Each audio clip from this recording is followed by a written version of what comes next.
Bonjour à toutes et à tous et bienvenue donc sur cette chaîne sur la conquête de la liberté financière et sur les investissements. Alors aujourd'hui ça va être une très grosse vidéo, hein. C'est à mon avis, même si vous parcourez tout YouTube, vous verrez rarement une vidéo de ce genre. Alors pourquoi? Parce que je vais vous décrire, hein, voilà, vous expliquer clairement toutes les grosses erreurs, les plus grosses erreurs que j'ai pu commettre durant ma carrière d'investisseur, hein. Donc ma carrière d'investisseur, elle commence en 2001, donc jusqu'à 2021, donc sur les 20 dernières années. Donc je vais vous décrire, vous détailler toutes les plus grosses erreurs que j'ai pu faire, hein. Ça peut être, voilà, ça va sur la bourse, les actions, les obligations, le forex, les matières premières, l'immobilier. Et donc là, bah, je vais vous décrire, vous détailler pourquoi, voilà, ce qui m'a amené à faire des erreurs, l'analyse, la morale de l'histoire. Et ça, vraiment sans filet, voilà, sans tabou. Alors, tout d'abord, bon, je rappelle une petite introduction. Donc, bah voilà, j'ai Alix Bacos, donc j'ai 20 ans d'expérience dans la finance et l'assurance. Et un petit disclaimer, hein, bien que je sois salarié, hein, du secteur privé, bon, je le rappelle, hein, donc toutes les informations que je vais partager sur cette chaîne sont strictement personnelles et n'engagent que moi. Je ne propose aucun produit à la vente, hein, sur cette chaîne.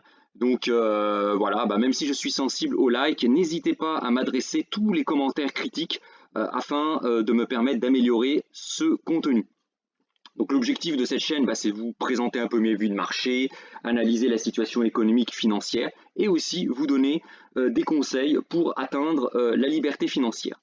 Alors, comme je le précisais en tout début, hein, donc l'objectif de cette vidéo, c'est de vous présenter mes principales erreurs commises durant ces 20 dernières années de ma carrière d'investisseur.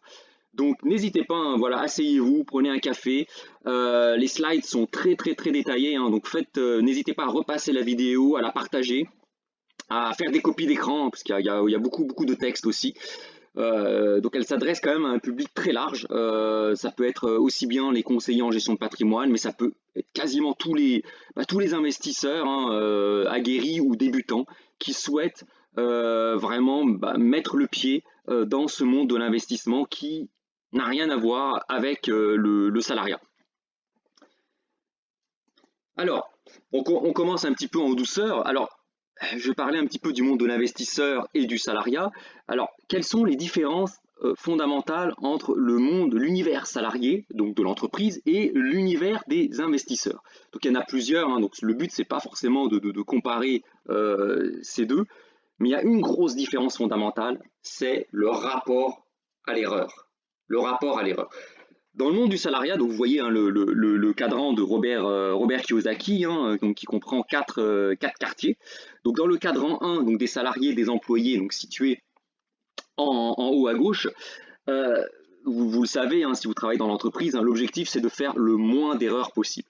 Donc il vaut mieux en général traiter deux sujets avec zéro erreur que d'en traiter 10 avec juste une erreur, même s'il y en a 9 qui sont très bien traités. C'est un petit peu, voilà, c'est un petit peu l'objectif, hein, dans le monde de l'entreprise, hein. L'objectif, c'est vraiment de prendre le moins de risques. D'ailleurs, l'école, hein, le monde scolaire, le monde universitaire qui prépare les personnes à devenir de bons salariés, hein, de bons employés, bah, pour avoir la meilleure note possible à l'école, bah, il faut faire le moins d'erreurs possible.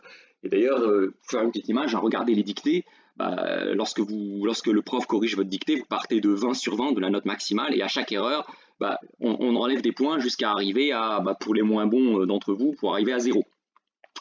Alors, le sport national, justement, dans cet univers du salariat, bah, c'est de dissimuler ses erreurs, que ce soit vis-à-vis de sa hiérarchie, de sa direction, de ses collègues, collaborateurs et clients. Ça, c'est vraiment c'est un travail, voilà, moi, j'ai déjà été manager, hein, donc je ne critique pas les managers en particulier, j'en ai été un. Bah, je passais quasiment 95% de mon temps à traquer les erreurs de mes collaborateurs et à essayer voilà, de rendre la mariée plus belle, comme on dit, ou le marié plus beau. D'ailleurs, dans les entretiens d'embauche, vous passez quasiment 99% de votre temps à étaler devant les recruteurs vos succès et vous omettez, bah, les erreurs commises. Voilà, vous passez un entretien d'embauche et si voilà, là, si je devais passer un entretien d'embauche et étaler toutes les erreurs que je vais vous décrire, que j'ai fait et que j'assume d'ailleurs dans le monde de l'investissement, bah, le recruteur, voilà, il va mettre fin à l'entretien et il va passer au candidat suivant. Alors, dans le monde de l'investissement, hein, donc vous voyez le cadran 4 hein, qui est en bas à droite du cadran de Robert Kiyosaki, bah, il est impossible de cacher ses erreurs. Enfin, votre broker ne va pas transformer une moins-value en plus-value pour vous faire plaisir. Ça, c'est tout simplement, voilà, c'est pas possible. Voilà, vous êtes vraiment jugé par le marché et le marché ne fait pas, voilà, il va pas vous faire de cadeaux, il va pas non plus vous faire de coups de crasse. Voilà, le marché, voilà, c'est vraiment, voilà, il juge, il va vraiment vous juger sur la performance de votre investissement. Il se fiche de votre couleur de peau, de votre religion, de votre sexe, de votre orientation sexuelle, de vos antécédents médicaux. Il s'en fout. Ce qui est important, c'est l'efficacité de votre investissement. Et je vous donne un exemple, bah voilà, d'une personne vraiment très connue qui a excellé hein, dans le monde du salariat, hein, Carlos Ghosn, hein, brillantissime dans les études, hein, école polytechnique, qui a pu accéder aux plus hautes fonctions chez Renault, ce qui n'a pas empêché de boire le bouillon hein, durant la crise de 2008. Alors, donc, bah, qu'est-ce qui s'est passé? Alors là, je parle vraiment avec des guillemets, hein, je vous cite un article de Wikipédia, hein, parce que bon, voilà, quand il y a des enquêtes voilà, judiciaires et tout, voilà, j'ai pas à donner mon avis là-dessus, donc je cite mes sources. Donc, a priori, hein, quand on regarde cet article, en gros, bah, Carlos Ghosn, hein, donc vraiment quelqu'un de brillant, qui a dirigé Renault, qui a voilà, maths P, école polytechnique, ben, ça ne l'a pas empêché de se prendre une grosse gamelle durant la crise des subprimes. Il a eu de très très grosses pertes. Et souvent, bah voilà, quand entre guillemets, on se trompe de cadran, quand on est tout puissant dans le monde du salariat, bah, on pense que voilà, l'avenir nous appartient. Et donc du coup, bah, a priori, ce que certains soupçonnent, on va dire, c'est qu'il aurait essayé de transférer en gros une partie de ses pertes personnelles, de ses investissements personnels, vers Nissan. Voilà, donc il a en gros voilà l'exemple même, voilà l'exemple type où finalement où l'on peut confondre, où l'on confond, enfin les deux cadrans, on croit que parce qu'on est très très fort en tant que salarié, en tant que directeur, hein, parce que bon, les directeurs d'entreprise ce sont des salariés, alors des salariés plus, mais ce sont des salariés, et où on confond finalement euh, vraiment un pouvoir que confère un statut de salarié directeur avec l'investissement. Et là, on voit, hein, c'est vraiment l'exemple moi qui m'a marqué, où on peut très très bien être voilà, un très bon directeur, être voilà, un cadre brillant, brillant à l'école, et on peut se planter magistralement bah, voilà, dans le monde des investissements, dans l'univers des investissements, et croire que bah, parce qu'on est brillant à l'école, bah, que ça justifie de pouvoir faire toutes les erreurs, toutes les, entre guillemets, les manipulations, si cela est avéré, hein, attention, je parle entre guillemets, de pouvoir faire toutes les manipulations pour cacher des erreurs qu'on a pu faire dans le cadran I, donc le cadran des investissements. Donc ça, c'est voilà, ça c'est vraiment l'exemple type qui doit vous montrer qu'il faut vraiment séparer le monde du salariat et le monde des investissements. Vous pouvez être un salarié hors pair, quelqu'un voilà, de brillant, très apprécié par votre hiérarchie, et être un très très mauvais investisseur. Et vice-versa. Vous pouvez vraiment être un bras cassé dans le salariat, être quelqu'un vraiment voilà, un dur à cuire, une tête de turc pour vos chefs, vos patrons, mais être un investisseur hors pair. Voilà, il faut pas confondre les deux, ce ne sont pas du tout les mêmes qualités qui rentrent en jeu. Alors, donc là j'ai parlé un petit peu de cet exemple, mais je vais vous parler un petit peu de mon exemple actuel et pourquoi il est très difficile, voire impossible de tricher avec le monde des investissements. Donc voilà par exemple un extrait hein, de mon portefeuille qui comporte, un de mes portefeuilles, j'en ai plusieurs, qui comporte 50 lignes d'investissement. Donc vous voyez, hein, vous avez les instruments qui sont classés par ordre alphabétique. Hein, c'est un extrait, hein, vous avez le Bund allemand, des indices chinois, vous avez des cryptos en dessous. Vous avez la date et l'heure précise de l'ordre à laquelle j'ai ouvert l'ordre. Vous avez le cours d'exécution, le cours où j'ai acheté ou j'ai vendu, la valeur actuelle de l'investissement, de l'instrument, pardon, le nombre de contrats que j'ai achetés, la plus ou moins value latente de la position, et à la fin, vous avez le total des plus ou moins values latentes consolidées. Et là, vous voyez, j'ai fait un carré vert, hein, j'ai acheté 3 positions sur les indices d'actions chinoises. Donc bah voilà, parce que je pense que sur le long terme, je continue à penser que sur le long terme, investir sur la Chine est un très très bon pari. Mais pour le moment, vous voyez, hein, mon broker, enfin le marché est très très clair, hein, j'ai pris 3 positions, hein, le 24 janvier 2021, le 8 juillet 2021 et le 27 juillet 2021. Et vous voyez que j'ai 2 grosses positions perdantes qui expliquent le détail, hein. Une position achetée à 18 385, une position achetée à 16 799. Le niveau actuel de l'indice, c'est 15 130. Le broker, il calcule, hein, il ne me fait pas de cadeau. Moins value totale sur ces positions, moins 5000. Voilà. Donc voilà, ça vous donne un ordre d'idée que quand vous investissez, voilà, y a pas, voilà, vous ne pouvez pas vous arranger avec le marché. Il n'y a pas d'arrangement possible. C'est carré, c'est voilà, mon broker, il se fiche de mes états d'esprit, de mes états d'âme, de mes soucis de santé, de ma couleur de peau, de ma relation avec mes enfants, avec ma femme. Il s'en fiche. C'est j'ai acheté à telle date, le cours du marché il vaut tant, voilà ma plus ou moins value. Voilà, donc ça n'a rien à voir finalement, voilà, avec le monde du salariat où voilà, vous allez avoir un manager qui va, voilà, voilà, 2 personnes vont faire la même erreur, avec l'une il va être très gentil, avec l'autre il va être moins gentil, voilà, il n'y a pas voilà, ce côté un peu arrangeant. Le marché c'est voilà, c'est noir ou blanc. Alors, donc là encore, donc je reviens un petit peu sur cette différence fondamentale entre le salariat et le monde de l'investissement, donc toujours ce rapport à l'erreur. Alors, dans le monde de l'investissement, c'est ça qui est génial, il suffit d'avoir raison sur les marchés dans plus de 50% des cas pour commencer à gagner de l'argent. Autrement dit, si par exemple vous arrivez à avoir raison dans 60% des cas sur les marchés et limiter à 40% le nombre d'erreurs, vous pouvez sur le long terme gagner pas mal d'argent et conquérir votre liberté financière. Alors imaginez maintenant dans le salariat, si vous arrivez en tant que salarié et que vous vous plantez dans 40% des tâches que vous donne à faire votre manager. Imaginez la tête de votre responsable hiérarchique, hein. Ouais, je veux dire, enfin moi j'en ai eu des responsables hiérarchiques, j'ai moi-même été responsable hiérarchique. Enfin, au-delà de 10% d'erreurs, en général, enfin, la plupart des chefs enfin, pètent un câble, quoi. Et si c'est pas eux qui pètent un câble, ce sont les directeurs au-dessus. Donc voilà, sur les marchés, enfin, si vous vous plantez dans 40% des cas, vous êtes presque un cador. Donc dans le cadran des investissements, et c'est la grosse différence avec le salariat, on peut librement partager et communiquer autour de ses erreurs et des opportunités de marché. Pourquoi? Parce que déjà, comme je l'avais dit plus haut, le seul juge de paix, c'est le marché. Et non un chef qui va, voilà, qui va vous juger suivant ses humeurs ou suivant la relation humaine qu'il peut avoir avec vous. Deuxième raison, dans l'univers des investissements, il y a beaucoup plus d'opportunités que de candidats. Alors que dans le monde du travail, il y a structurellement plus de candidats que de postes à pourvoir. Vous regardez aujourd'hui, les bourses, elles sont au plus haut, personne ne peut le nier. Pourtant, si aujourd'hui vous avez envie, je sais pas, d'acheter une action LVMH, vous pouvez toujours l'acheter. L'immobilier est plutôt haut, hein, on va pas se mentir. Il y a toujours de bonnes affaires en immobilier. Par exemple, après-demain, lundi, je vais visiter avec un conseiller en gestion de patrimoine senior un très très bel voilà un très très bel immeuble de rapport en région parisienne, donc qui est à voilà qui est à vendre.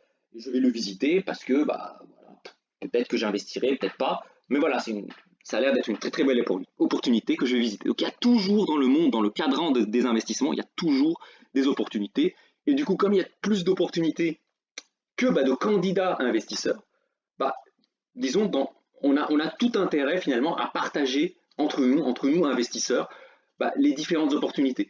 Ce qui n'est pas évidemment le cas dans le salariat. Enfin, moi j'ai jamais eu d'amis, de collègues qui font la même chose que moi, qui me disent ouais, Alix, regarde, il y a un super poste à pouvoir, vas-y, viens, on va envoyer notre CV, on va postuler tous les deux. Non, non, voilà, c'est un peu vivons heureux, vivons cachés, et c'est normal parce que dans le monde du salariat, c'est structurellement organisé pour qu'il y ait toujours plus de candidats que de postes à pourvoir. Alors, il y a quelques exceptions, hein, bien évidemment, mais structurellement, c'est comme ça que c'est organisé.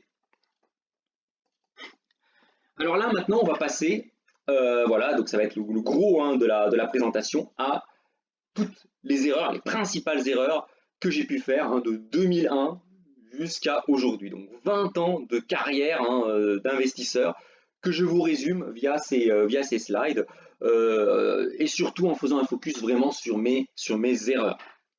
Alors, on commence, hein, donc 2001, j'étais même pas encore salarié, hein, j'étais étudiant, j'avais un petit peu d'argent de poche que j'avais pu accumuler grâce à des petits boulots et grâce à mes stages. Et on était en pleine explosion de la bulle Internet. Et donc du coup, bah, moi, après une première forte baisse des marchés actions à la fin de l'année 2000, bah, j'ai acheté des actions high-tech qui étaient encore au plus haut, hein, Valtech, France Télécom. Hein, je me suis fait un petit portefeuille d'actions bien high-tech. Bah, je vous laisse imaginer, hein, j'ai pris le bouillon. Alors, aujourd'hui, ça peut faire rire, hein. Bon, j'ai perdu 500 euros sur quand même un petit portefeuille hein, qui valait 1700 euros. Alors, ce qui était un peu plus embêtant à l'époque, bah, c'est que j'avais joué avec de l'argent dont j'avais besoin. Voilà, j'étais attiré par la bourse. Voilà, à l'époque, c'était. Enfin, moi, je découvrais la bourse. C'était un peu l'euphorie boursière, hein, les dot-com, les voilà. Si on n'investissait pas dans des high-tech, on était un peu un has-been. Et c'est comme ça en fait que j'ai fait mes premiers pas dans le monde de l'investissement. Et je me souviens à l'époque, hein, mon broker, c'était Fimatex. Donc je crois qu'il a été racheté après par Société Générale, par Boursorama. Voilà, donc c'était mes premiers pas dans le monde de l'investissement. Donc voilà, la moralité, ne jamais jouer avec votre épargne de précaution, avec l'argent dont on a besoin. Bon, moi à l'époque, bon, j'ai fait cette erreur, j'ai perdu 500 euros. C'était très dur à l'époque. Hein. Aujourd'hui, c'est pas grand chose, mais à l'époque, c'était. Enfin, j'ai passé des mauvaises nuits. Hein. Alors on quitte 2001, donc je commence à travailler, je vais en Suisse, hein, j'ai été pris en Suisse sur un poste de risk manager et je fais mes premiers pas sur le Forex. Le Forex, c'est le marché d'échange en 2004. Donc là, qu'est-ce que j'ai fait? Alors, j'ai investi une petite somme, alors cette fois-ci une somme dont j'avais pas besoin, sur une plateforme de trading pour jouer sur les devises, hein, l'euro, le dollar, le franc suisse, la livre sterling. Et donc là, là c'était génial. Je découvrais ce que c'était que les plateformes de trading voilà, qui bougent vraiment en temps réel.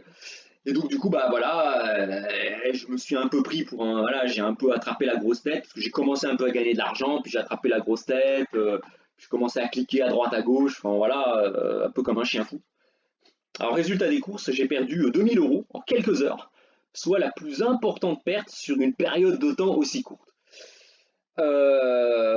Donc là, ça m'a fait aussi un choc. Alors, les causes, hein, la moralité de l'histoire, éviter, donc je maîtrisais pas du tout l'effet de levier, je savais pas ce que c'était que l'effet de levier, hein, voilà, pour 100 ou 200 euros que je mettais, ce qu'on appelle en collatéral, donc sur le compte de mon broker, je passais des ordres à 5, 10, 15 000 euros. Donc je jouais 10, 20, jusqu'à 100 fois ma mise. Donc ça, c'était une grosse erreur, hein. Je ne maîtrisais absolument pas l'effet de levier. Deuxième erreur, deuxième cause de l'erreur, il n'y avait aucune utilisation des stop-loss. Je passais à un ordre dont la taille était 10, 20, 30 fois supérieure à ce que j'ai mis, à l'argent que j'ai mis, et je ne mettais même pas en fait de stop-loss, c'est-à-dire de niveau à partir duquel je sors de ma position. Et enfin, troisième cause, je n'avais aucune connaissance de ce que l'on appelle les rollovers hein, dans le monde du Forex, hein, dans cette classe d'actifs, on a un rollover, c'est-à-dire un coût de frottement que vous allez payer si vous maintenez votre position d'un jour à l'autre. Alors ça peut être parfois de l'argent que vous donne le broker, hein, ça dépend de pas mal de paramètres, notamment le niveau des taux d'intérêt, etc.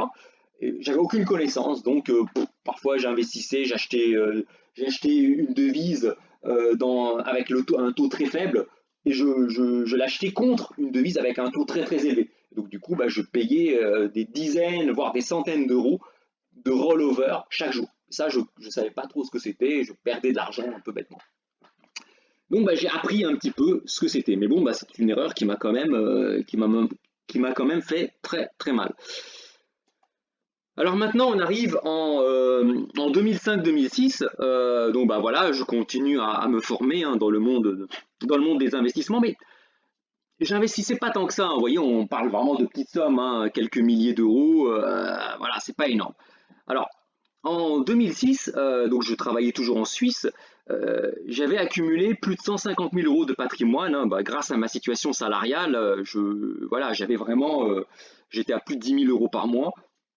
Je dépensais très peu, hein, je devais dépenser peut-être 2 000 euros par mois à tout casser. Donc voilà, chaque mois j'épargnais quasiment entre 5 et 9 000 euros par mois. Donc une très très forte épargne. Et donc du coup, bah, je me suis retrouvé très très vite en 2006 avec 150 000 euros voilà, de patrimoine qui n'était pas du tout investi. Parce qu'à cette époque, hein, je ne savais pas encore ce que c'était que l'investissement. J'avais fait des coups sur les actions en 2001, des coups sur le Forex en 2004, mais j'avais pas encore cette stature d'investisseur gestion de patrimoine, on va dire. Et donc, du coup, j'ai forcément, avec 150 000 euros en banque comme ça qui traînent, un conseiller financier de la plus grande banque de Suisse me contacte. Alors voilà, voilà, enfin, il m'invite, enfin, c'était vraiment croissant, petit four, j'étais vraiment impressionné, enfin, c'était vraiment, j'avais une chaise de patron, enfin, il m'a vraiment mis dans un super fauteuil, enfin, j'ai jamais été aussi bien reçu par un banquier, enfin, c'était vraiment limite les courbettes et tout. Et il me propose d'investir 120 000 euros dans un fonds obligataire de la banque, en m'indiquant clairement que c'est pas très rentable, mais que c'était mieux que d'avoir de l'argent qui était vraiment qui était placé à zéro. En me disant voilà que c'est un fonds qui est indexé sur les OAT, hein, donc les obligations suisses, vraiment très très solide. Hein, et je rappelle aussi qu'en Suisse, il n'y a pas l'équivalent de livret comme en France, hein, les livrets A, les PEL, il n'y a pas tout ça. Donc moi, naïvement, je travaillais en Suisse, j'avais mon compte en Suisse, puisque je travaillais là-bas. Et donc, du coup, il m'explique que voilà, il y a des fonds qui sont un peu comme notre livret à nous, qui sont dans des obligations, un peu, voilà, des obligations suisses, et il y a pas de risque. Donc il me fait signer tout un tas de papiers. Moi, voilà, enfin, naïvement, j'ai même pas lu, j'ai rien lu, voilà, j'étais tellement voilà, j'étais tellement flatté par l'accueil qui m'a été fait par la banque, quoi. Voilà, j'ai signé. En plus, bon, les documents étaient en anglais. Bon, j'ai signé vite fait. Et en fait, quelques mois après, hein, lorsque la crise des subprimes a éclaté à l'été 2007, je reçois mon relevé. Et là, je m'aperçois, catastrophe, je perds 18% de mon épargne, soit 20 000 euros. Car en réalité, et là, forcément, quand vous perdez une telle somme, vous creusez un peu. Et j'ai réalisé que le fonds en fait était investi à plus de 50% dans des obligations pourries, hein, des crédits subprime américains. Donc l'épilogue de tout ça, j'ai quand même entamé des démarches, hein, preuve à l'appui, parce que j'avais quand même été très clair vis-à-vis de mon conseiller, que je ne voulais pas prendre de risques, que voilà, mon but c'était vraiment voilà, que d'avoir une épargne qui fait même 1%, mais c'est pas grave, mais je voulais pas prendre de risques, c'était d'argent dont j'avais besoin. Et j'ai quand même pu, via un arrangement avec la banque, me faire rembourser 11 000 euros sur les 20 000 de perdus. Mais bon, j'ai quand même accusé une perte de 9 000 euros, ce qui n'est quand même pas rien.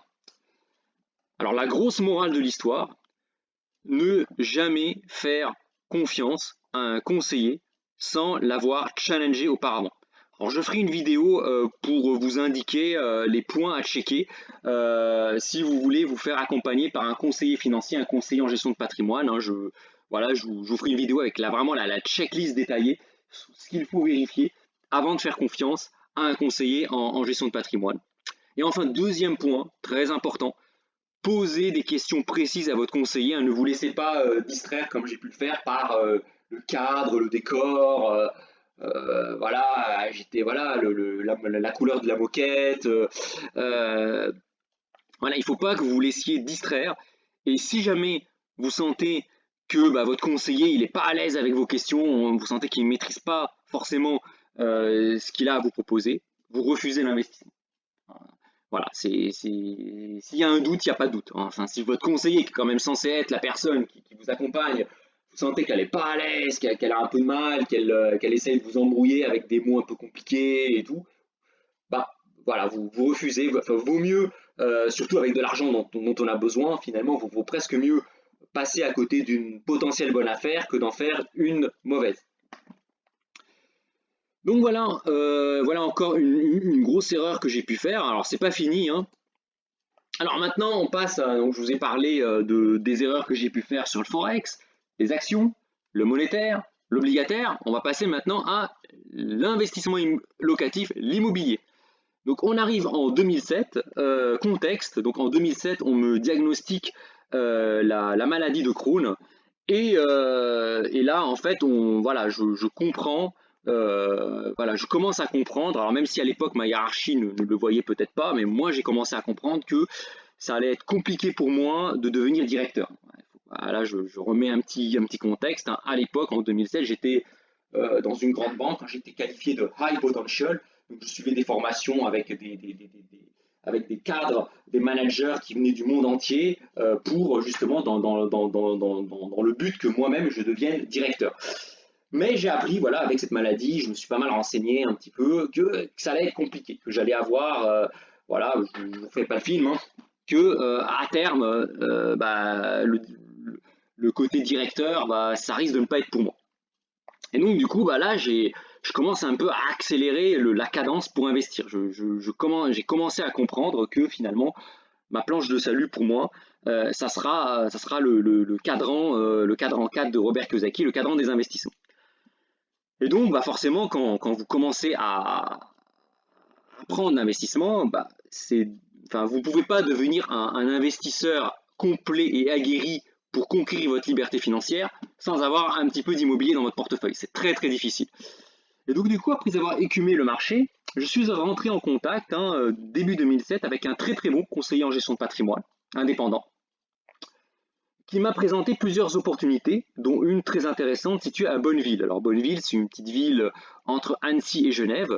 Vraiment, voilà, pas très éloigné de Genève, donc très très bien placé. Et en plus, ce bien immobilier propose, enfin donne la possibilité de bénéficier du dispositif fiscal d'Eurobien. Donc, déroulé d'opération. Donc, bah voilà, bah, j'achète, j'ai visité le bien. Donc, bah, évidemment, je me suis renseigné. Bah, quand on achète un bien immobilier, il faut quand même visiter, voilà, faire au moins une petite étude de marché. En plus, bah voilà, j'ai eu de la chance, hein, j'étais accompagné par un très très bon conseiller en gestion de patrimoine qui m'a vraiment fait ce qu'on appelle un bilan patrimonial complet, hein. Il a réellement analysé mon bilan patrimonial, il a fait une étude sur mon aversion au risque. Enfin, c'est vraiment quelqu'un de très pro, hein, très très bon. Et dans ma carrière, j'ai aussi rencontré vraiment des gens très très bien. Il m'a vraiment accompagné de A à Z dans cet investissement, dans mes déclarations fiscales. Mais bon, 3 ans après avoir effectué cet investissement, bah, le CGPI qui gérait mon bien, bah, il est parti. Mais il était vraiment indépendant, c'est-à-dire que bah, il n'était pas lié à un réseau d'indépendants. Et donc du coup, bah, je me suis retrouvé à devoir gérer en direct le bien. Alors, entre 2011 et 2014, hein, il y a eu une série de travaux d'entretien à effectuer, hein. Un bien, même quand vous l'achetez neuf, forcément, il y a de l'usure, il y a là, un ballon d'eau chaude à changer, une fuite d'eau, parfois des ampoules à changer, enfin des trucs tout bêtes, hein. Euh, et donc du coup, bah, je me suis retrouvé finalement en frontal avec bah, les artisans lorsque le locataire se manifestait parce qu'il y avait une fuite, il y a quelque chose, bah, je me suis retrouvé en front avec les artisans. Et évidemment, bah, vous commencez à me connaître, hein, n'ayant aucune vision des travaux, voilà, j'ai jamais fait de travaux, hein, pour être transparent avec vous, bah, j'ai accepté les devis des artisans sans broncher.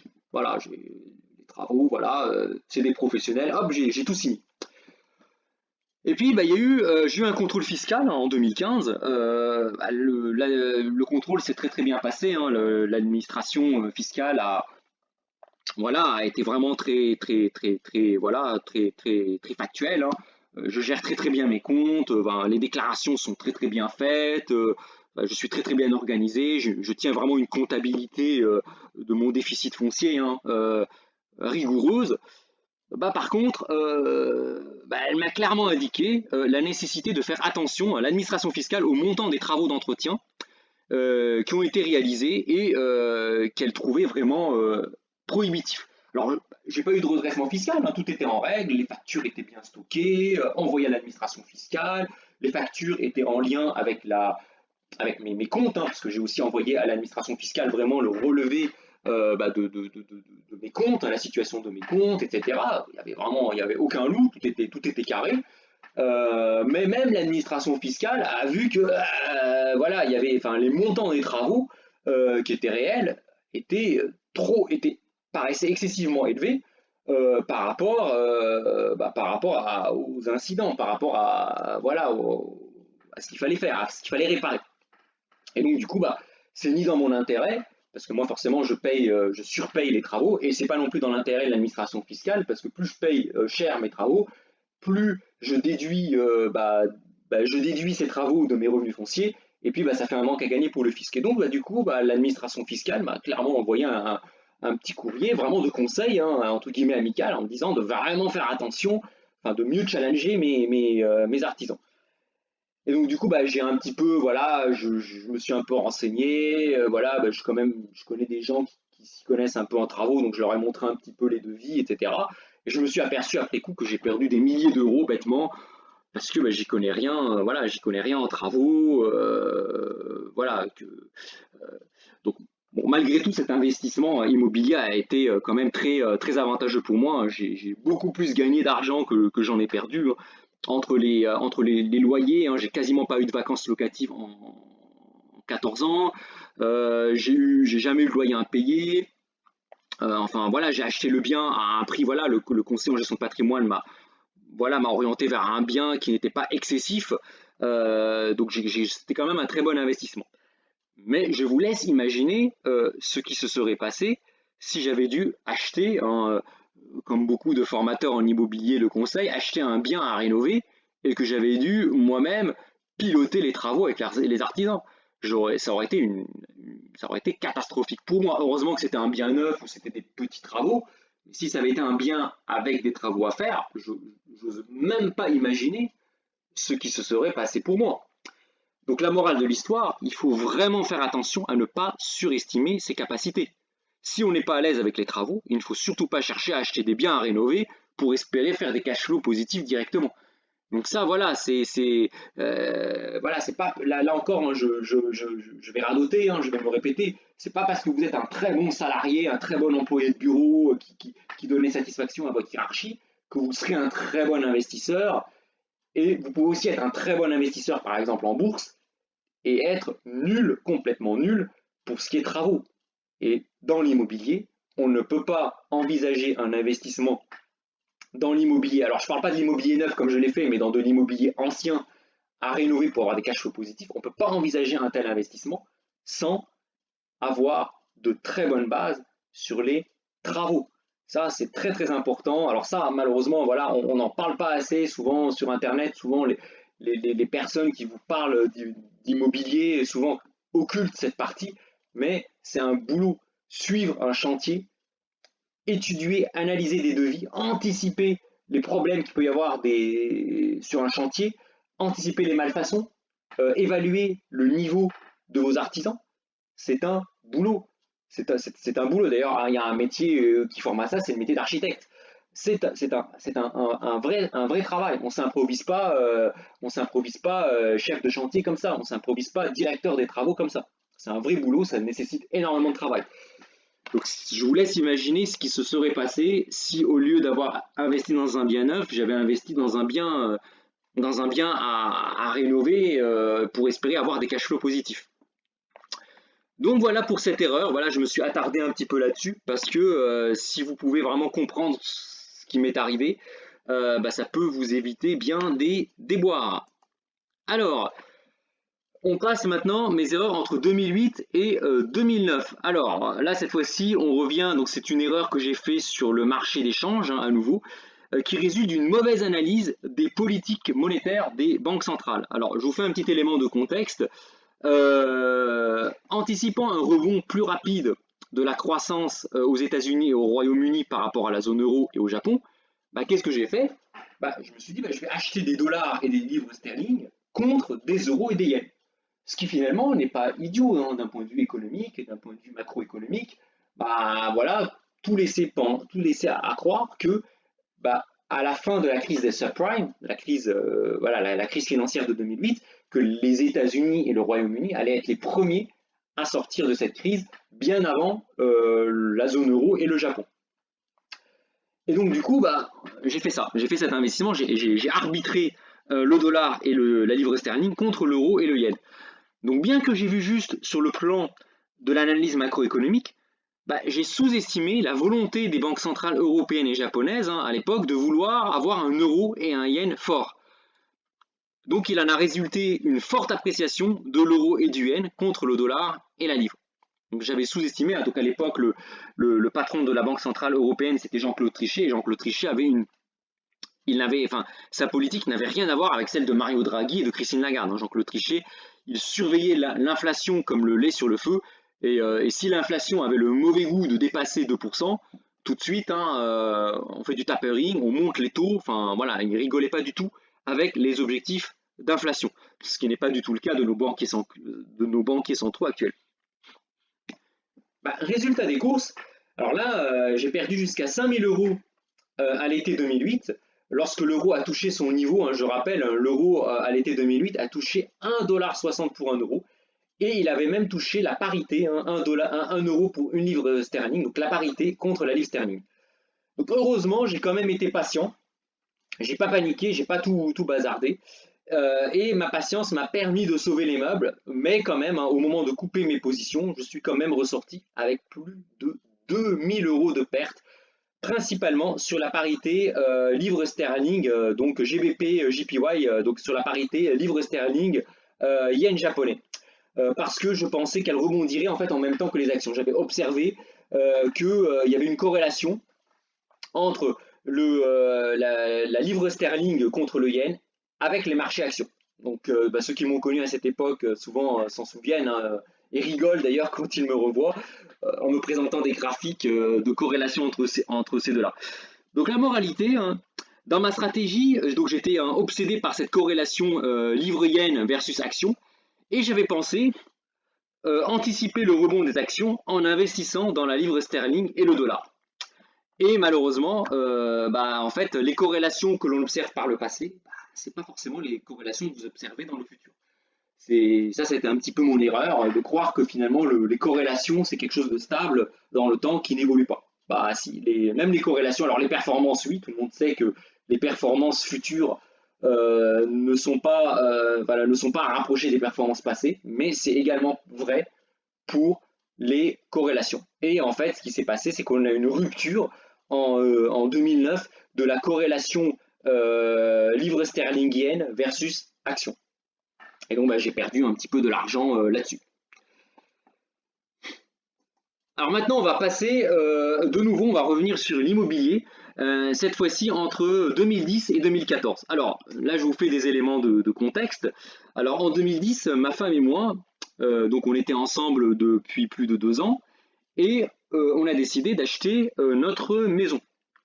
Donc à l'époque, début 2010, je vivais dans le T2 dans le T2 de ma femme, qu'elle avait acheté en 2007, donc avant de m'avoir rencontré, et voilà, elle vivait, enfin le logement était situé à Valenton, donc vraiment à, on va dire, 15 minutes de Paris, quoi. Et donc, forcément, donc on achète la maison, et ma femme, forcément, elle souhaite vendre cet appartement. Et au lieu de vendre l'appartement, je lui conseille en 2010 de le garder et de le mettre en location. Alors il y avait de quoi avoir peur à l'époque, quelques petits éléments de ce conseil, parce qu'on se retrouvait avec 3 gros crédits immobiliers. Un crédit de 160 000 euros sur mon appartement acheté en 2007 à Bonneville, en Haute-Savoie. Un crédit de 90 000 euros donc, sur l'appartement de ma compagne, donc acheté à Valenton dans le Val-de-Marne. Et un crédit de 250 000 euros sur notre maison qui nous sert de résidence principale. Donc je ne vous fais pas le calcul, on arrive à un endettement total de près de 500 000 euros pour des mensualités de plus de 3 500 euros et avec un taux d'endettement très largement supérieur au tiers du salaire. On était quasiment, pas loin de 50% de taux d'endettement. C'était vraiment énorme. Et à côté, on avait pris aussi un crédit pour acheter une voiture parce que bah, on a eu des enfants dans la foulée et il fallait une plus grosse voiture. Donc je vous laisse imaginer voilà, le taux d'endettement. Donc évidemment, face à un tel niveau d'endettement, il fallait à tout prix, hein, une fois qu'on a emménagé dans la maison, donc une fois qu'on avait quitté cet appartement, trouver un locataire rapidement. Et bah, je pensais faire une bonne affaire en choisissant finalement bah, en passant outre l'assurance loyer impayé. Donc voilà, je trouvais que l'assurance loyer impayé, c'était restrictif, elle était un peu dure dans la manière de sélectionner les locataires, et mais forcément, bah, ça traîne, hein. Lorsque l'assurance loyer impayé refuse le dossier d'un locataire, bah, il faut que vous recommenciez à chercher d'autres locataires, ça traîne, ça traîne. Donc, du coup, bah, moi, comme j'étais pressé d'avoir de l'argent frais, bah, j'ai cherché on a cherché un locataire en direct, et on a finalement, ben, voilà, c'est le Val-de-Marne, c'est pas loin de Paris, on a rapidement trouvé un locataire. Alors, résultat des courses, alors 2 ans après l'arrivée du locataire dans l'appartement, donc on avait des loyers, ça couvrait le crédit, c'était très bien, bah, ce dernier arrêta de payer ses loyers en 2012. Et en l'absence d'assurance loyer impayé, bah, nous avons dû entreprendre nous-mêmes les démarches auprès d'un avocat pour, bah, voilà, pour obliger d'abord le locataire à payer et puis ensuite bah, pour faire une procédure d'expulsion. Et alors là, je vous laisse imaginer un trêve hivernal, etc. Enfin, je ne vous fais pas un dessin. La procédure d'expulsion a duré 3 ans et nous a coûté la somme pharaonique de 25 000 euros. Alors les 25 000 euros, c'est 5 000 euros de frais d'avocat et d'huissier pour la procédure d'expulsion. 18 000 euros, ça c'est le manque à gagner, bah, c'est tous les loyers impayés sur 3 ans, 18 000 euros. Et puis bah, une fois qu'on avait réussi à récupérer l'appartement, hein, à la fin de l'année 2014, bah, je vous fais pas un dessin, il y avait pas mal de travaux à faire, hein, parce qu'il y a eu des dégradations, il y a eu une absence d'entretien de l'appartement qui s'est dégradé. Heureusement, on n'a eu que pour 2 000 euros de travaux cette fois-ci, parce que voilà, dans la famille, voilà, il y a des personnes qui s'y connaissent, contrairement à moi, en travaux, en bricolage et tout. On a pu limiter la casse là-dessus, mais on en a eu quand même pour la bagatelle somme de 25 000 euros. La morale de l'histoire, gérer un bien immobilier, c'est un vrai boulot, c'est un vrai métier, hein. On ne s'improvise pas agent immobilier, gérant comme ça.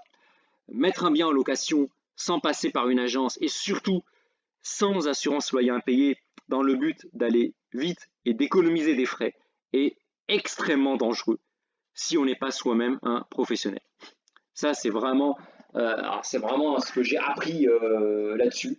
C'est voilà, au minimum, il faut au minimum prendre l'assurance loyer impayé, qui va faire ce travail de sélection du locataire à votre place. Et puis surtout, s'il y a un problème, c'est elle qui va procéder à tout ce travail bah voilà, juridique pour expulser le locataire, qui va vous payer les loyers impayés, qui va même vous payer une partie des travaux s'il y a eu des dégradations. Donc vraiment au minimum, souscrire une assurance loyer impayé. Et si vous voulez vraiment être tranquille, ne pas vous casser la tête, passez par une agence qui va gérer en direct le bien pour vous et faire tampon entre vous et le locataire. Alors on continue, hein, en 2015, c'est pas encore fini. Cette fois-ci, une nouvelle erreur que j'ai pu faire, cette fois-ci de nouveau sur le Forex, via une stratégie de carry trade sur l'euro-franc suisse en 2015. Alors, qu'est-ce que le carry trade? Alors le carry trade, en fait, c'est une stratégie qui consiste à acheter une devise dont le taux d'intérêt est fort et vendre la devise dont le taux d'intérêt est faible. Et du coup, ce qui vous permet d'empocher chaque jour, je dis bien chaque jour, la différence de taux d'intérêt entre les deux zones géographiques, entre les deux pays. Donc ça, du coup, ça permettait d'avoir, souvenez-vous, un rollover positif cette fois-ci. Souvenez-vous, hein, au début de cette vidéo, je parlais du rollover. En 2004, j'avais pas du tout fait attention au rollover. Bah là, forcément, je me suis aguerri, j'ai appris des choses. Et du coup, bah, j'ai décidé de faire une stratégie de carry trade à rollover positif tous les soirs. Et en fait, qu'est-ce que j'ai fait? Bah, j'ai profité d'un niveau garanti, hein, donc un petit élément de contexte, dans les années 2014, 2013, 2014 et début 2015, la Banque de Suisse En fait, elle a payé, elle a décidé pour éviter que la monnaie suisse ne s'apprécie trop, ce qui aurait effectivement dégradé la compétitivité de l'économie suisse. Bah, la Banque de Suisse décide de bloquer l'euro pour 1 euro pour 1,20 franc suisse. Et donc, bah, pour les investisseurs, c'était du pain béni. Parce que si vous achetez de l'euro contre du franc suisse, vous êtes sûr que bah, l'euro ne va pas chuter face au franc suisse. Donc, vous avez finalement une garantie implicite par la Banque centrale. Et chaque jour, bah, vous embauchez, chaque soir, bah, vous empochez bah, la différence de taux d'intérêt entre l'euro, l'Europe et la Suisse. Et ça, c'était vraiment ce qu'on appelle, bah, c'est de l'argent gratuit, quoi. Malheureusement, bah, toutes les bonnes choses ont une fin, hein. Le matin du 15 janvier 2015, hein, je m'en souviens comme si c'était hier, le gouverneur de la Banque nationale de Suisse, après s'être discrètement entretenu avec son homologue de la BCE, Mario Draghi, décide de lâcher le PEG euro-franc suisse. En quelques minutes, la parité euro-franc suisse s'effondre, passant de 1,20 francs suisse pour 1 euro à 0,85. Ce fut la plus forte chute de l'histoire de ces 50 dernières années, qui implique deux grosses monnaies. On n'a jamais vu ça. Si vous, voilà, vous avez beau, voilà, on n'a jamais vu ça dans l'histoire des monnaies, on va dire, des monnaies, des grosses monnaies, on va dire. On peut voir ça avec le dollar zimbabwéen, avec le bolivar, avec malheureusement la livre libanaise, hein. Je suis d'origine libanaise et j'ai beaucoup d'affection pour ce pays. Donc on peut voir un effondrement, voilà, d'une livre, on va dire, d'une monnaie d'un pays, on va dire, en voie de développement contre une monnaie d'un pays, entre guillemets, hein, développé. Mais voir une monnaie d'un pays développé s'effondrer de plus de 30% contre une monnaie d'un autre pays développé, ça s'est jamais vu. Alors la conséquence, mon portefeuille a enregistré immédiatement une perte de 2000 euros. Mais heureusement, je vous avais dit, hein, je vous ai parlé hein, de l'effet de levier, bah, j'avais pas pris d'effet de levier. J'avais vraiment, voilà, j'avais mis 6000 euros sur cette position, j'ai mis 6000 euros et j'ai passé un ordre de 6000 euros. Donc j'avais pas du tout pris d'effet de levier, voilà, je voulais juste profiter, recevoir un loyer quelque part, hein, un rollover positif, un loyer tous les jours. Parce que lorsque vous achetez une monnaie dans une devise forte contre une monnaie dans une devise faible, en fait, chaque jour, je dis bien chaque jour, vous recevez un loyer quelque part, qui est la différence entre le taux d'intérêt des deux devises. Donc c'est génial, hein, chaque jour, vous avez un loyer qui tombe. C'est génial, quoi. Vous avez une périodicité de loyer qui est journalière. Donc heureusement, donc comme je n'avais pas pris d'effet de levier, j'ai pu me dégager à temps de ça. Donc j'ai quand même perdu 2000 euros, hein, ça n'a pas été anodin. Mais cet épisode a ruiné des centaines de milliers d'investisseurs et même des communes françaises, hein, voilà, des villes françaises qui avaient contracté des crédits en francs suisses. Elles avaient contracté des crédits en francs suisses pour payer très très peu de taux d'intérêt, en se disant que de toute façon le change était couvert, enfin il était bloqué. Et malheureusement, bah, quand l'euro s'est effondré face aux francs suisses, comme elles s'étaient endettées en francs suisses, leur dette en francs suisses, elle a explosé. Et on a eu, vous pouvez voir hein, sur Google, on a eu des communes qui ont fait faillite, qui ont déposé le bilan parce qu'elles ne pouvaient plus honorer les banques envers lesquelles elles ont fait ces crédits. Alors heureusement, bon, les communes sont soutenues par l'État français, donc ça va, il n'y a pas eu trop de casse pour elles, mais ça a été, ça a fait très très mal. Un autre monde qui a été secoué par cet effondrement de l'euro face au franc suisse, ce sont les brokers. Ce sont les brokers. Hein. Là, je vous donne, voilà, vous voyez le petit graphique en bas à droite.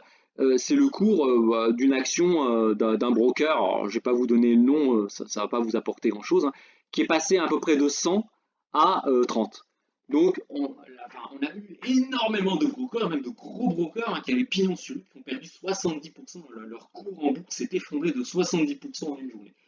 Donc ça a fait très très mal, hein. Il y a eu beaucoup de brokers qui ont fait faillite, hein, qui ont complètement disparu de la circulation. Pourquoi? Parce que comme alors moi j'ai pas fait cette erreur, mais beaucoup d'investisseurs ont fait du levier, alors, qui ont acheté du levier, ont acheté de l'euro contre du franc suisse avec des leviers 5, 10, 15, 20. Et lorsque vous misez 10 fois, 20 fois, 30 fois votre somme, enfin vous faites un pari sur 10, 20, 30 fois votre mise, et que votre devise s'effondre de 30%, bah en fait, vous avez des investisseurs qui ont perdu l'équivalent de 20 fois leur mise. Et souvent, bah, quand vous perdez 20 fois votre mise et que l'investisseur ne peut pas rembourser le broker, bah, c'est le broker qui prend la paume. Donc on a eu beaucoup de brokers qui ont fait faillite, qui ont disparu de la circulation à cause de cet événement catastrophique pour eux. Donc bah, la morale de l'histoire, sur les marchés, il n'y a pas de free lunch. Et il est impossible de se couvrir à la fois contre le risque de taux et le risque de change. Donc ça, voilà, moi je l'ai appris à mes dépens et beaucoup, je pense, d'investisseurs ont vraiment, enfin, se sont ruinés. Moi, j'ai pas été ruiné, j'ai perdu de l'argent, mais voilà, ça a fait très très mal, mais j'ai appris quelque chose. J'ai appris, voilà, ce concept fondamental sur les marchés, dans le cadran des investissements. Il n'y a pas de repas gratuit. Si vous avez du rendement, vous avez toujours un risque qui est associé. Donc voilà, donc si vous écoutez des formateurs en immobilier, sur les marchés financiers, des conseillers en gestion de patrimoine, des banquiers, vous parlez de rendement mirifique de 5, 10, 20%, c'est qu'il y a forcément un risque en face. Ça, voilà, du rendement sans risque, ça n'existe pas, il y a toujours un risque. Et le métier d'un investisseur, c'est d'être capable de quantifier ses risques, d'analyser ses risques, de quantifier son risque et d'anticiper son risque. Donc ça, c'est vraiment la grosse leçon de cette erreur en 2015 sur l'euro-franc suisse. Alors on continue, alors maintenant on va passer sur les actions. Entre 2016 et 2019, donc j'ai fait une stratégie de vente à découvert sur le Dow Jones, sur les actions. Alors je vous mets un élément de contexte. Donc après 2 mandats de Barack Obama, de 2008 à 2012, puis de 2012 à 2016, le Dow Jones avait quasiment triplé de valeur depuis ses points bas de mars 2009 et pulvérise même son record d'avant-crise des subprimes de plus de 25%. Donc en 2016, le Dow Jones se situait à 18 000 points contre seulement 6 000 points en 2009 et même 14 000 points avant la crise des subprimes. Donc on arrive après 2 mandats d'Obama avec un Dow Jones qui est situé à 25% au-dessus de son précédent record historique. Donc moi forcément, je fais une petite analyse macro, je me dis bah voilà, on est déjà dans le cycle haussier quasiment le plus long de l'histoire. Donc persuadé que le Dow Jones avait atteint son sommet après une ascension quasi ininterrompue en 8 ans, j'ai alors vendu à découvert l'indice américain. Donc j'ai pris une position, ce qu'on appelle une position short, sur l'indice américain. En plus, le marché pariait à l'époque sur l'élection de Hillary Clinton. Donc en shortant le Dow Jones, j'espérais donc faire un grand coup au cas où c'est Donald Trump qui créait la surprise et gagnait l'élection. Je me disais, bon, si Hillary Clinton gagne, bon, bah, le marché, de toute façon, il avait déjà anticipé l'élection de Clinton, donc il n'allait pas monter. Et alors si Donald Trump gagne, là le marché allait chuter.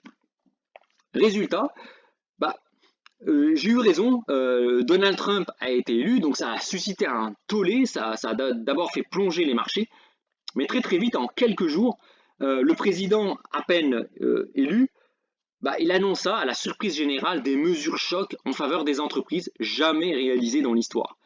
L'impôt sur les sociétés aux États-Unis allait être abaissé, écoutez bien, de 35% à 21%, soit à un taux inférieur à la moyenne de ce qui est pratiqué dans l'OCDE. On a eu un choc, on vous imagine, de 35 à 21%. C'est-à-dire même aujourd'hui Emmanuel Macron, que l'on qualifie d'ultra-libéral, voilà, de président des patrons, Nicolas Sarkozy, le président des riches, souvenez-vous, bah, même eux n'ont jamais fait de tels cadeaux aux entreprises. Bah, Donald Trump, en un coup, il a annoncé une baisse, et il a tenu sa parole, une baisse de l'impôt sur les sociétés de 35 à 21%. Alors, conséquence de cela, donc, alors que l'économie américaine commençait un petit peu, voilà, après 8 ans, c'est normal, c'est des cycles, l'économie américaine s'emballe, le taux de chômage s'effondre en dessous de 4%, au plus bas de l'après-guerre. Et alors, le Dow Jones, qui était déjà au plus haut, je pensais avoir fait une bonne affaire en vendant le Dow Jones à 18 000 points, en novembre 2016, prend plus de 50% pour s'élever à 29 000 points au début de l'année 2020. Alors cette position de vente à découvert que j'ai tenue, hein, accusa, alors à un moment j'ai eu des pertes latentes, hein, des pertes, alors pas réalisées, parce que j'ai gardé ces positions qui ont frôlé 6 000 euros. C'est énorme, hein. C'est énorme, quasiment 40% de la taille de mes positions. Bon, heureusement, hein, grâce à ce que j'appelle mon money management, grâce à vraiment à la gestion de mon effet de levier, à la gestion de mes stop loss, etc., j'ai réussi à éviter les appels de marge et à ce que mon broker me coupe ma position. Et donc, grâce à la crise du Covid, hein, donc j'ai patienté 3 ans. Pendant 3 ans, bah, j'ai vécu, hein, avec cette perte qui ne faisait que grossir. Puis, grâce à la crise du Covid, j'ai profité de la chute momentanée du Dow Jones, hein, de 29 000 points à 20 000 points pour couper mes positions et sortir avec une moins-value d'à peu près 2 000 euros, enfin entre 1 500 et 2 000 euros. Donc, bon, bah, j'ai eu très très chaud, hein, j'ai dû vraiment vivre avec une moins-value pendant 3 ans et sortir au final, hein, sortir de cette position avec quand même, voilà, avec une moins-value d'un peu moins de 2 000 euros. Donc, j'ai quand même divisé par 3 mes pertes. Alors, la morale de l'histoire. Sur les marchés, hein, trois choses à retenir sur cette erreur, hein, que j'ai pu faire. Sur les marchés, il est très important de savoir mettre son amour-propre de côté, hein. Voilà, j'ai dû tenir ma position pendant 3 ans, quoi. Imaginez un petit peu, c'était dur. Il est par ailleurs capital de toujours mettre des stop-loss sur des positions de vente à découvert, du fait que que les pertes sur une vente à découvert sont illimitées. Je ne vous fais pas de dessin. Si vous achetez 100, bah, votre perte elle est limitée à 100. Bah, si votre action passe de 100 à 0, vous perdez 100. Par contre, si vous vendez à 100 et que votre action passe de 100 à 300, bah, vous perdez 200. Donc vous perdez plus que votre mise initiale. Très important de piloter, de gérer une position de vente à découvert avec des stop loss. Et enfin, troisième point très important, il ne faut pas sous-estimer la volonté des dirigeants et des banquiers centraux à vouloir pousser les marchés à la hausse, du fait qu'il y a aujourd'hui trop d'intérêts en jeu qui dépendent des marchés. Aujourd'hui, par exemple, aux États-Unis, les fonds de pension, hein, quasiment tout le système des retraites aux États-Unis, hein, qui est un système de retraite par capitalisation, repose sur la valorisation des fonds de pension. Et les fonds de pension investissent principalement sur les actions du Dow Jones et du S&P 500. Et ça, les banques centrales le savent. Et ça, j'avais sous-estimé cet aspect quand j'ai shorté le Dow Jones. Les banques centrales le savent. Et en fait, en vendant à découvert le Dow Jones, j'avais contre moi un acteur qui n'était pas un petit acteur, qui était finalement la réserve fédérale américaine, qui finalement jouait contre moi parce qu'elle a tout fait, et elle le fait encore, pour maintenir les marchés au plus haut et pour pousser les marchés à la hausse, ce qui permet finalement de solvabiliser, de resolvabiliser tout le monde. Alors on sait que ça ne va pas durer éternellement, hein, ça se saurait, mais rappelez-vous ceci, le marché peut rester plus longtemps irrationnel que vous ne pouvez rester solvable. Donc retenez bien ceci, hein, faites une copie de ce slide, c'est quelque chose de très très important. Alors on continue, donc on arrive à la dernière erreur que j'ai pu faire, hein, en 2020. Cette fois-ci, c'était une stratégie d'achat sur le pétrole. Donc cette fois-ci, c'est les commodities, hein, donc la classe d'actifs commodities. Alors je vous fais un petit élément de contexte encore, hein. Donc la crise du coronavirus se déclenche en février 2020 et le premier confinement est décidé quasiment à l'échelle mondiale. Corollaire de tout ça, hein, le cours des matières premières s'effondre, hein, puisque il n'y avait plus d'avions qui volaient, il n'y avait plus rien, on arrête tout, hein. C'est du jamais vu dans l'histoire. Le pétrole, hein, donc le pétrole WTI, hein, le pétrole texan, s'effondre alors à 19 dollars le baril, hein, du jamais vu depuis des décennies. Donc tomber à moins de 20 dollars le baril, bah, j'ai passé un ordre d'achat au seuil de 19 dollars le baril, pensant faire facilement une bonne affaire. Résultat, avec l'amplification de la crise, les producteurs de pétrole ne pouvant écouler leur production, hein, d'autant plus que les pays de l'OPEP, en plus, ils ont été incapables de s'entendre, on assiste alors à une ruée des producteurs pour stocker leurs barils. Donc la chute des cours, conjuguée à une pénurie des places de stockage, a entraîné un effondrement du baril en dessous de 0 $ le baril. Autrement dit, les vendeurs étaient prêts à payer, je dis bien à payer, pour se débarrasser de leurs barils. La conséquence de ça, mes positions sur le pétrole ont été clôturées par mon broker au cours de 0 $ le baril à l'expiration du futur du mois d'avril. Et donc du coup, j'ai enregistré une perte de 350 euros. Alors c'est pas énorme parce que voilà, je fais quand même attention. Voilà, j'ai quand même 20 ans d'expérience d'investisseur, donc je fais attention à ne pas faire entre guillemets un all-in. Bah, néanmoins, hein, persuadé, voilà, j'ai fait une erreur. Alors heureusement, hein, néanmoins, persuadé que le pétrole finirait par remonter sur le long terme, j'ai quand même racheté du pétrole à 25 $ le baril pour le revendre à 35 $ le baril. Puis j'ai racheté à nouveau un CFD sur le pétrole à 39 $ que j'ai toujours aujourd'hui. Aujourd'hui, j'ai toujours une position que j'avais achetée à 39 $ et qui court encore, hein, que j'ai encore en portefeuille. Néanmoins, j'ai quand même, à un moment, j'ai quand même pendant de longs mois, accusé quand même une moins-value sur ce compartiment de mon portefeuille, sur ce compartiment des matières premières. Morale de l'histoire, sur les marchés des matières premières, il faut faire attention au coût du rollover. Alors, les matières premières sont souvent ce qu'on appelle en situation de contango. Alors, la situation, alors pour vous expliquer brièvement, la situation en contango, c'est celle que l'on retrouve le plus souvent hein, sur les marchés des futurs et sur les marchandises. Elle signifie que l'offre actuelle est supérieure à la demande.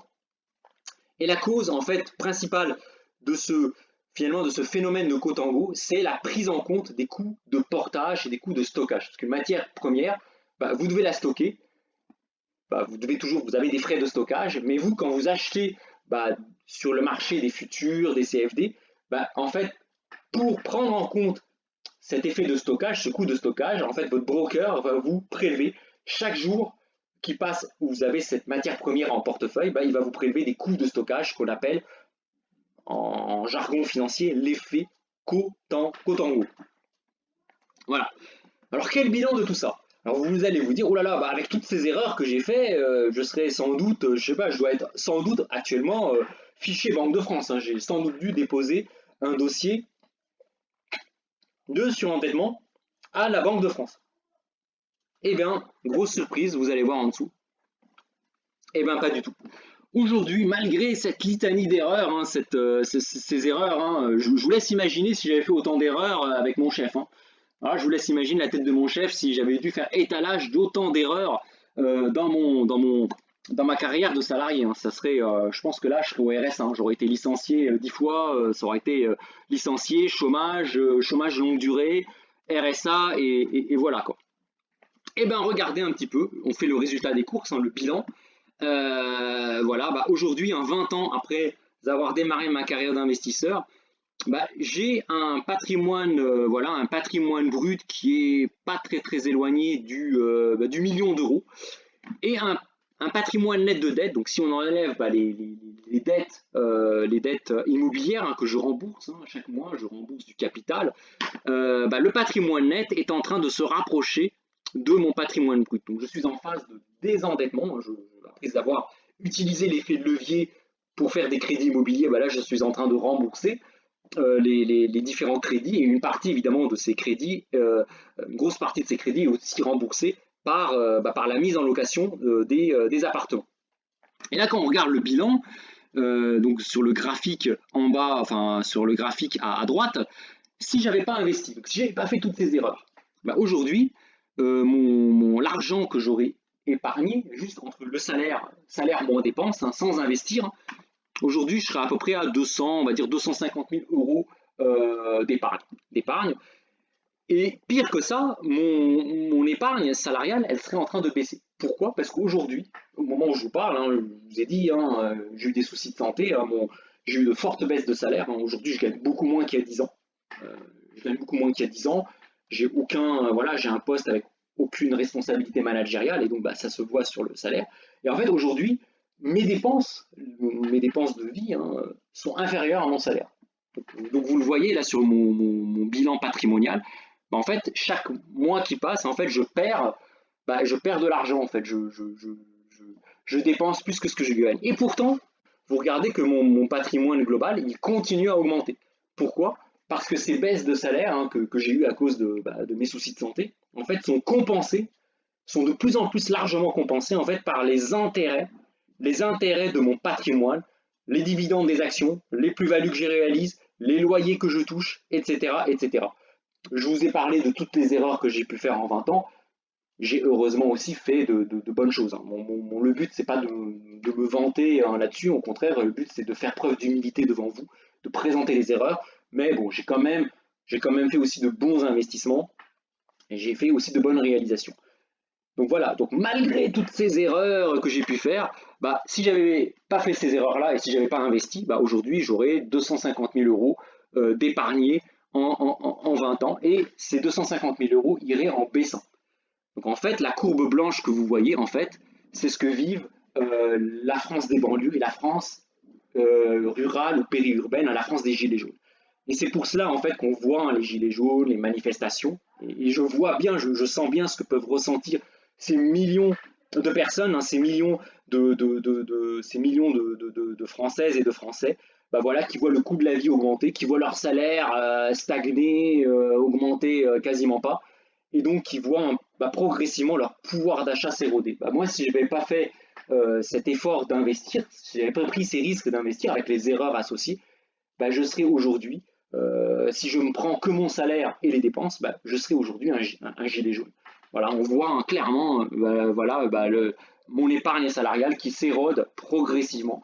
Bah, parce que bah, voilà, voilà les recruteurs ne se bousculent pas pour m'embaucher, hein, ils savent que j'ai eu des soucis de santé, ils n'ont pas spécialement envie de prendre des risques. Bah, la hiérarchie, pareil, hein, c'est voilà, de bonne guerre, hein, ils savent qu'on ne va pas me courir après pour me proposer des offres d'emploi, donc on va pas me courir après pour, enfin voilà, on va pas me courir après pour m'augmenter. Et là, on voit progressivement, alors que le coût de la vie, lui, il augmente, bah, progressivement, l'argent que je mets de côté grâce à mon salaire baisse. Mais heureusement, bah, heureusement, voilà, j'ai pris le risque d'investir suffisamment tôt pour finalement aujourd'hui avoir des revenus complémentaires grâce à l'investissement qui compensent largement les baisses de salaire que j'ai pu avoir. Donc en conclusion de cette vidéo, dans le cadran des investissements, contrairement à celui du salariat, il ne faut pas avoir peur de faire des erreurs. Vous voyez, regardez, moi je fais un étalage de mes erreurs devant vous, hein, j'ai pas peur et je suis même fier de toutes les erreurs que j'ai pu faire parce que c'est grâce à elles qu'aujourd'hui je suis un investisseur, voilà, un investisseur aguerri, on va dire. Attention, je ne suis pas un investisseur qui connaît tout, hein, j'ai encore à apprendre, je ferai sans doute des erreurs, mais je suis un investisseur qui aguerri. Il faut même apprendre à accepter ses erreurs et à les assumer.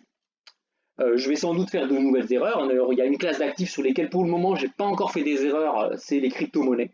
J'ai des crypto-monnaies en portefeuille. Pour le moment, je n'ai pas fait des erreurs, mais à mon avis, je pense que ça va arriver. Je ne sais pas quelle erreur je vais faire. Je ne sais pas ce que je vais apprendre des cryptos, hein, de ces erreurs que je peux faire, parce que j'en ai pas encore fait, mais ça va forcément arriver un jour. Il ne faut jamais chercher de bouc émissaire. Ça, c'est très très important. Contrairement au salariat, où par exemple, quand vous êtes salarié et que vous n'avez pas de promotion, bah voilà, le réflexe naturel, c'est de mettre la faute sur votre hiérarchie, voilà, de dire voilà, mon chef, il reconnaît pas mes compétences, il ne voit pas tout mon potentiel. Oh là là, c'est pas juste, c'est voilà, voilà, dans le monde du salariat, combien de personnes font ça? Moi le premier, hein, moi le premier, ça m'est souvent arrivé de me plaindre, d'estimer que j'étais pas jugé, j'étais pas payé à la hauteur de mes compétences ou des compétences que je crois avoir. Dans le monde des investissements, vous êtes le seul responsable de vos succès et de vos échecs. Ça, enfin, c'est voilà, votre broker, il se fiche royalement de votre couleur de peau, de votre sexe, de votre orientation sexuelle, de vos antécédents médicaux. Il s'en fiche. Le broker, vous achetez à tel prix, vous vendez à tel prix, le broker, il fait la différence et il vous donne votre plus-value ou votre moins-value. Donc, vous êtes le seul responsable de vos investissements. Dans le salariat, bon, voilà, il y a des gens qui ont plus de chances que d'autres, il y a des gens qui ont des chefs sympas, qui les font monter, d'autres qui tombent sur des cons. Bon, ça, c'est voilà, il y en a qui ont des problèmes de santé, d'autres pas, etc., etc. Dans le monde de l'investissement, vous êtes le seul et unique maître à bord. Pour finir, il vaut mieux prendre des risques, faire des erreurs, apprendre de ces erreurs, que de passer sa vie à se cacher et à vivre dans la peur. Et je finirai cette vidéo par cette célèbre citation de finalement du personnage historique que j'admire le plus. Enfin, c'est vraiment c'est mon personnage historique préféré. C'est un petit peu mon modèle. Franklin Delano Roosevelt, hein, vous pourrez lire sa biographie, qui a eu de graves problèmes de santé, hein, paralysé des deux jambes, voilà, gros problème de santé, qui n'a pas vécu non plus très longtemps, qui a quand même fait 4 mandats, un record à 4 mandats de président des États-Unis, et qui a dit la chose suivante quand il a pris les rênes, le pouvoir aux États-Unis en pleine crise de 29, en Grande Dépression. Il a dit la chose suivante: la seule chose dont nous devons avoir peur, c'est la peur elle-même.